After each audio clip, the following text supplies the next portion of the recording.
What's going on, guys? Welcome back to a video. Please do me a favor, take a moment, hit the like button for me, subscribe to my channel if you aren't already, your criticism in the comment section, and of course, follow me on Twitter. My username is ShutdownSafety. Most of you wondering why you're looking at a protein bar right now. As my channel's growing, I've had the opportunity to connect with some people. Some people have connected with me, and Quest Bar was cool enough to send me out some samples. They are really good bars, man. Anybody that works out, I used to really be into working out. As many of you know, I had to get my knee scoped about 8 months ago, and then I went through a terrible bout of patellofasciitis, man. It was the most pain I've ever been in for. I don't know how Jarius Byrd plays in the NFL with that situation in his foot, because there were nights I could not move. So I got a little bit out of shape for a while, but I'm starting to get back in the swing of things. And I used to stay away from protein bars. As a matter of fact, you go in my video history, I actually have like a protein bar you can make at home video.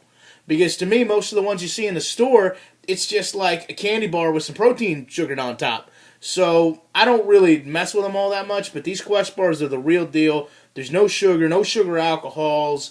They taste great, and they're really good for you. So go check them out, and props to them for helping me out. I really appreciate it. Now, what we're going to talk about this video, man, is why I went with the PS4. As many of you know, I lost my pre-order on the PS4 because I switched it up halfway through and went to the Xbox One. But then I saw through the bullshit and I went back to the PS4. One of my subs has been very, very courteous in hooking me up with his pre-order so I can drop some videos. Now, I'm an Xbox veteran, man. I had the Xbox, the 360. Now, I actually had the PS3 for a while, but I sold it because I just didn't like it for whatever reason. So to me, it's kind of a big deal to go back to the PlayStation. Now, the thing about it is, I know people say like, oh, you know, you're a gamer, you're going to get both systems anyway. No, and trust me, it really ain't about money. I mean, no bullshit.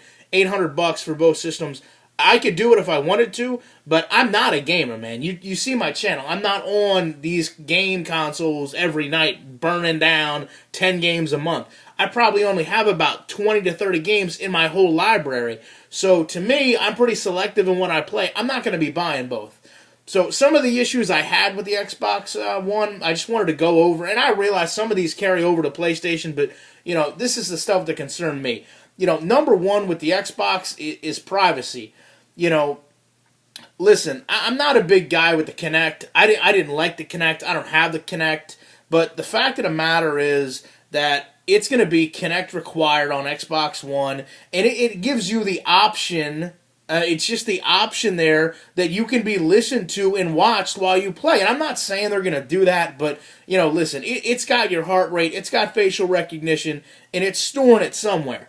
And you know what, as far as I'm concerned, if Bin Laden is alive somewhere playing on an Xbox One, yeah, I want the thing to be like, yeah, this is Bin Laden and here's where he's at.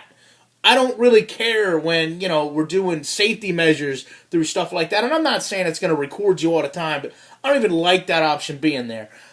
You know, the second is, you know, the way Xboxes came out, and I know PlayStation's going to do something similar, but the way they're dealing with used games, man, they're trying to eliminate the used game market.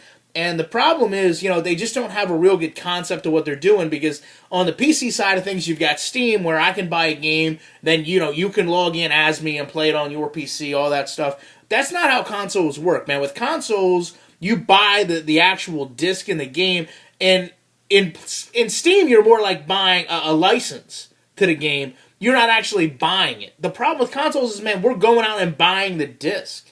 So the problem to me is, when you have, you know, a game that you're going to purchase that basically maybe just only licensed to your machine, I don't like that. I don't like PlayStation doing that. You know, that whole system bothers me, but Xbox has been a lot more upfront in the way they're going to gear it.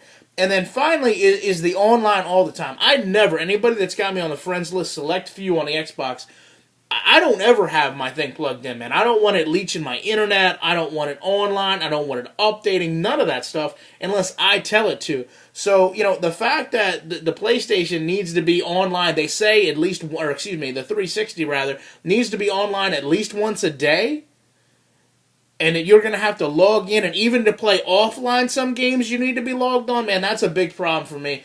I don't like that stuff. That's what drove me away from it. So that'll also answer the question, obviously, of which one I'm getting. Love to know your guys' opinions on it. Please take a moment to leave a comment, question, concern, correct me if my dumb ass is wrong.